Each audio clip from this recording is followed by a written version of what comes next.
Bonjour à tous. Pour la plupart, vous avez peut-être entendu parler de Parcoursup. J'en ai fait un peu de publicité pendant mes cours. Cette vidéo, elle pourrait être utile à d'autres. Donc, je vous montre l'utilisation aujourd'hui de la plateforme Parcoursup. Plutôt une utilisation qui ne sera pas une utilisation comme dans certains tutoriels trouvés sur Internet. Je vais vous expliquer pourquoi il est important d'aller trouver certaines informations sur Parcoursup pour s'orienter, et cela dès la première. En particulier, il est très important de prendre des renseignements en avance pour des élèves qui auraient quelques difficultés scolaires et qui vont devoir multiplier leurs vœux pour arriver à la formation qui les intéresse ou à la profession qui les intéresse, ou une profession en tout cas qui se rapprocherait le plus de leur objectif ou de leur rêve. Alors souvent on dit que obtenir le bac peut être vu comme une grande réussite, et moi je dirais que la grande réussite elle est plutôt obtenir l'orientation qui va nous porter pendant des années d'études, et parfois qui va nous porter aussi dans une vie professionnelle, et qui va nous donner peut-être le courage à un moment donné de se reformer si jamais on doit changer de profession. Mais avoir connu déjà une réussite dans sa vie, c'est important. Et l'orientation, donc, c'est avoir un ciel dégagé pour donner envie d'apprendre des choses. Donc régler son problème d'orientation assez tôt, c'est pas mal, parce que ça s'appelle aussi un problème. Vous êtes confronté à une sélection, et une sélection qui est rude et qui est transparente. Et c'est pas parce que c'est transparent que c'est pas caché. Il va falloir aller chercher l'information. Donc ce que je montre souvent, c'est sur le site de Parcoursup, vous avez ce qu'on appelle l'offre de formation qui change tous les ans. On va dire que là, c'est de 2020. Donc ça correspond à ce qui s'est passé, on va dire, cette année. Donc les statistiques que l'on a pour les formations qui sont parues en juin 2020.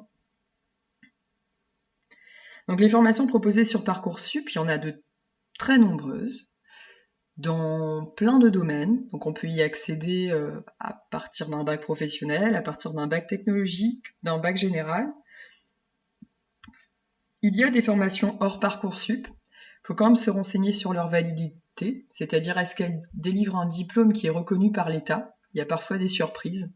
Donc avant de signer un chèque et de s'inscrire dans une école qui n'est pas sur Parcoursup, il faut bien vérifier si elle est reconnue par l'État, quel est le taux d'employabilité des étudiants qui en sortent à 6 mois, à 1 an. C'est-à-dire est-ce que finalement l'école, elle permet d'obtenir un diplôme qui est vendable sur le marché du travail.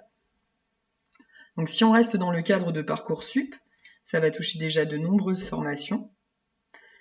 Donc attention à ce que l'on peut lire ici, quel type de formation sur Parcoursup. Sur Parcoursup, vous allez retrouver essentiellement des formations qui sont en France, bien sûr. Les formations non sélectives, licence et parcours spécifiques avec accès santé. Alors attention, parce que non sélectives, les candidats peuvent accéder aux formations non sélectives de leur choix, dans la limite des capacités d'accueil. Donc en fait, tout de suite, dans la limite des capacités d'accueil, ça sous-entend que c'est sélectif. Ça va pas être sélectif sur dossier, ça va seulement être sélectif sur le nombre d'étudiants. Si vous avez un amphi de 200 places, pour des raisons d'assurance, on va pas prendre 201 étudiants.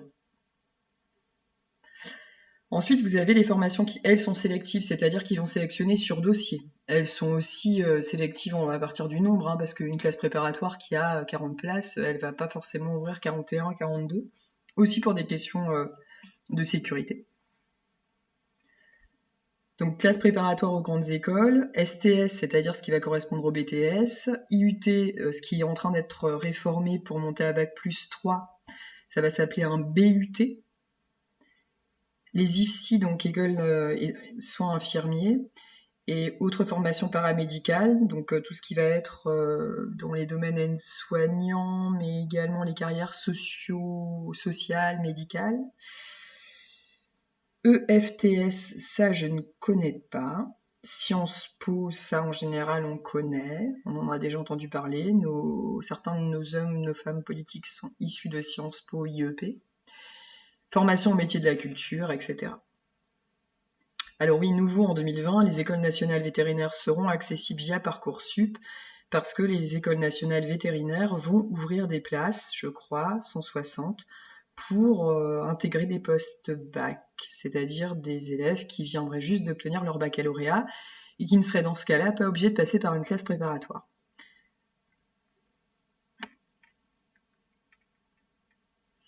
Donc le moteur de recherche, il permet d'accéder au contenu, à l'organisation des enseignements, c'est-à-dire savoir si on a des maths, de la physique, combien d'heures. Les connaissances et compétences attendues, c'est important de les lire, parce que c'est aussi comme ça que vont être sélectionnés les dossiers. Les critères généraux d'examen des vœux. Donc là, encore une fois, vous avez une idée de comment on va étudier votre dossier, ce qui va être observé en termes d'implication, en termes de résultats scolaires. Date des journées portes ouvertes et des journées d'immersion. Alors cette année, à cause du confinement, je pense qu'une partie va se faire à distance.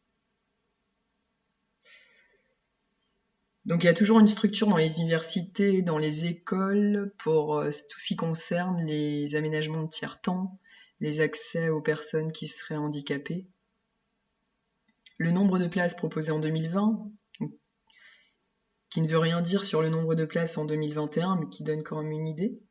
Le nombre de candidats et nombre d'admis en 2019. Le taux de passage, alors ça, j'en parlerai pas forcément, je donnerai tout à l'heure une vision un peu globale. Secteur géographique, taux minimum de non-résidents de l'académie en 2020. Ça, c'est pas vrai pour toutes les formations, mais ça peut donner une indication si on veut changer d'académie, c'est parfois facile, parfois non. Taux minimum de lycéens boursiers de lycée en 2020, c'est-à-dire que là, d'après ce que j'ai compris, les formations sont obligées d'accepter, on va dire pour certaines, 15% de boursiers au minimum, pour d'autres 20, pour d'autres 30. Donc c'est aussi pour permettre ce qu'on appelle l'égalité des chances.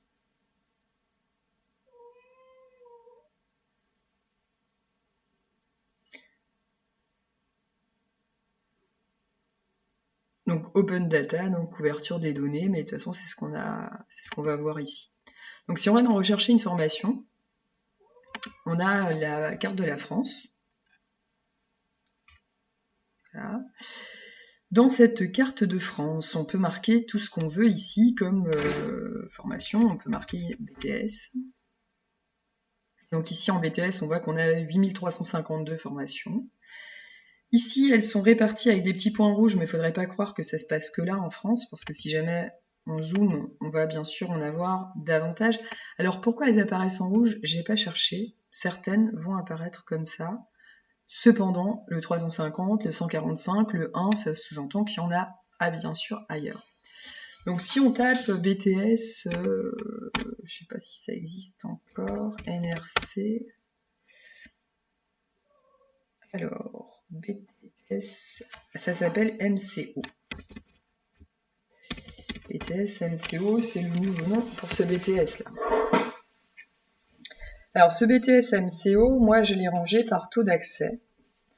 Ça veut dire que là, j'ai sélectionné taux d'accès, mais j'aurais pu aussi choisir de trier par nom d'établissement ou par nom de la formation. Ça, c'était un choix de ma part.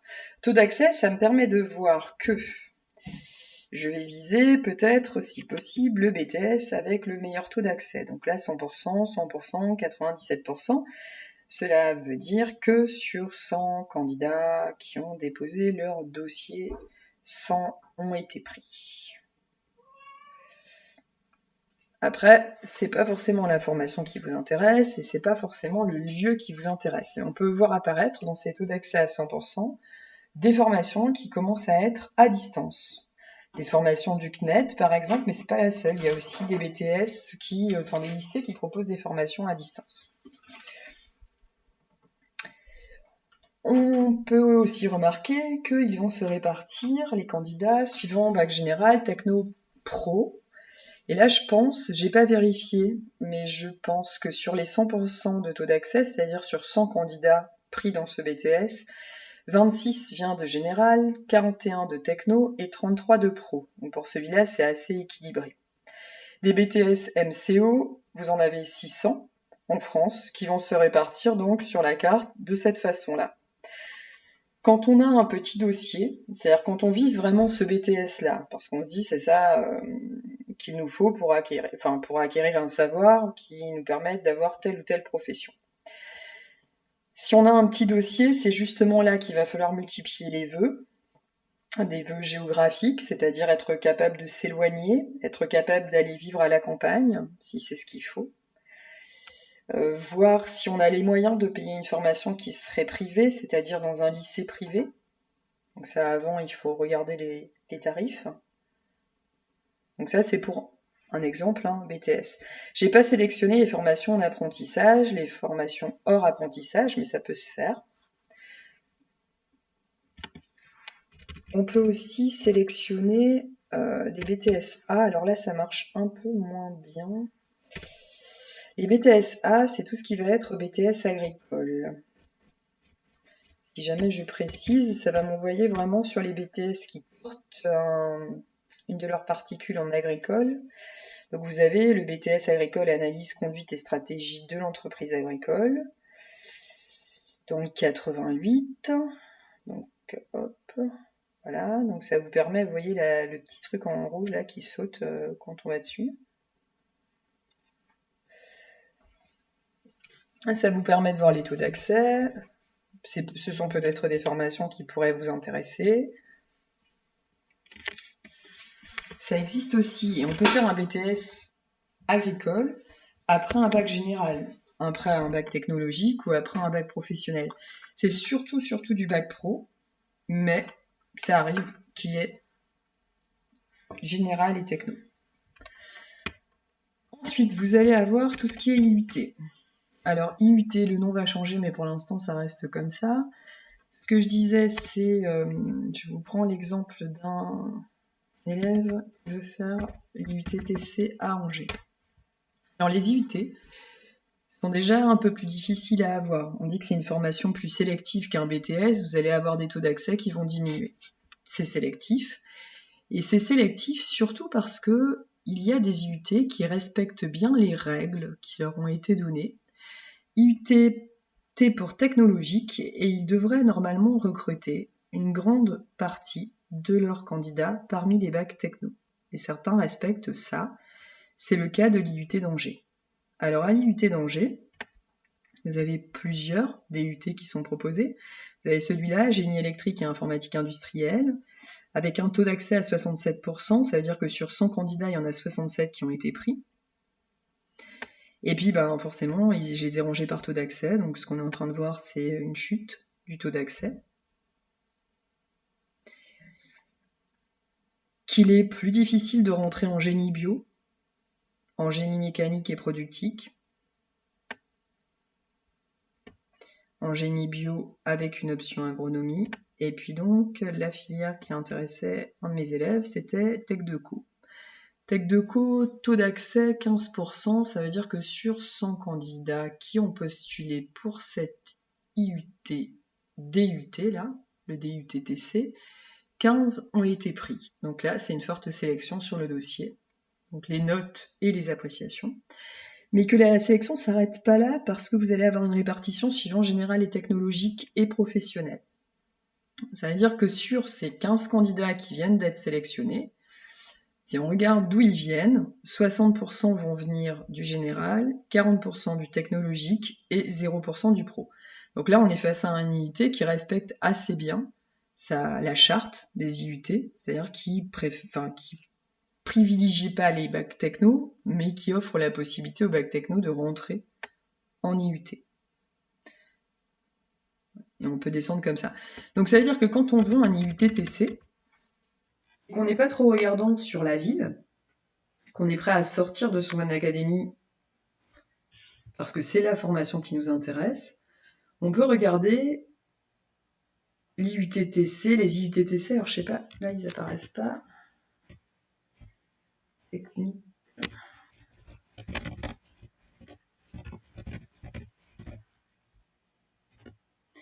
Technique de commercialisation, donc là on peut regarder les taux d'accès. Et par taux d'accès, ce qu'on va avoir de meilleur, du 72% à la montagne. Non, pas tout à fait, mais pas loin. Dans les terres. Alors comme je dis, c'est parfois un choix qu'on fait, hein. Ça dépend ça dépend de son désir. Si le désir c'est d'aller vivre dans une ville universitaire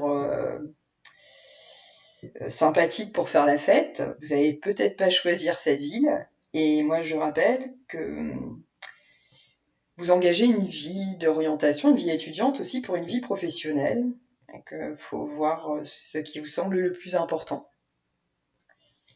Donc une formation, son vœu, ou plutôt un choix par défaut, parce qu'on n'aura pas été pris dans la ville d'Angers ou dans la ville de Nantes. Ça, je parle pour moi. À côté de chez moi, il y a ces villes-là. Donc ça, c'est pour l'IUT. Vous allez aussi avoir les classements des classes prépa, des écoles de commerce. C'est aussi facile de les trouver. Alors quand on veut classe prépa, école de commerce, certains élèves me disent oui, des entreprises vont recruter tel ou tel étudiant avec tel ou tel salaire parce qu'il vient d'école de commerce un tel, parce qu'il vient d'école d'ingénieur un tel. C'est encore vrai, parce qu'il y a un magazine qui s'appelle L'Usine Nouvelle qui classe comme ça les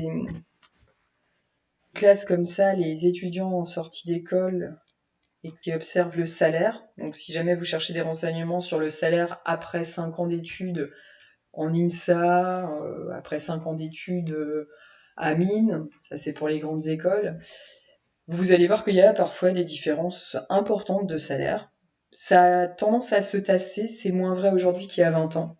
C'est encore un peu vrai. Donc l'usine nouvelle, ça c'est pour aller voir tout ce qui concerne les salaires après sortie d'école.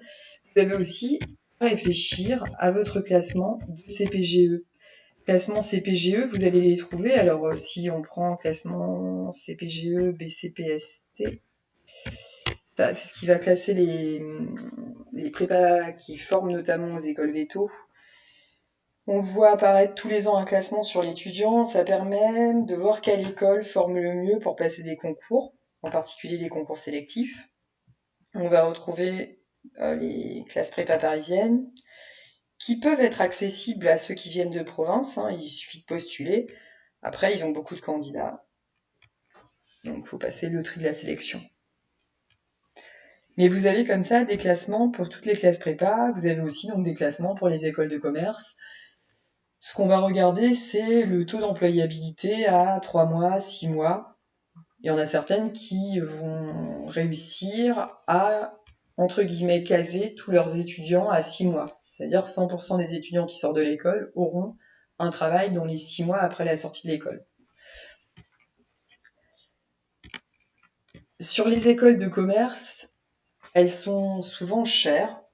Il est possible de trouver des formations peut-être pas tout à fait équivalentes. En termes de qualité, à mon avis, c'est sans doute possible de trouver de l'équivalence sur des systèmes universitaires. Vous avez notamment tous les IAE, tout ce qui va être licence gestion. Vous pouvez avoir des équivalents. Ce qui va être plus difficile à obtenir quand on passe par l'université, c'est ce qu'on appelle les réseaux. La capacité à faire des stages, la capacité à trouver son premier emploi justement parce qu'on aura développé son réseau à l'école. Donc l'école de commerce, ce qu'elle peut offrir contre argent, c'est la création d'un réseau très tôt. Les universités commencent à mettre cela en place. Faut voir dans le temps ce que ça donne. Angers commence à le faire. Et Angers, un taux d'employabilité important, concurrence, il me semble, certaines écoles de commerce. Pour ceux qui ont besoin de ces renseignements-là, il faudrait aller chercher. Ce que j'explique aussi souvent en termes d'orientation, c'est que vous avez un réseau. Donc on connaît Facebook, on connaît Instagram, et puis tout le reste que je ne connais pas. Mais ce que l'on connaît moins quand on est lycéen, c'est LinkedIn, qui est un réseau professionnel. Alors vous allez trouver beaucoup de publicités, mais vous allez aussi pouvoir l'utiliser d'une façon peut-être un petit peu plus pertinente. Donc dans LinkedIn, on peut avoir accès à des gens. Donc, on peut avoir accès à des gens. Là, ça, on baisse. Non, il n'y a rien de secret, tout va bien.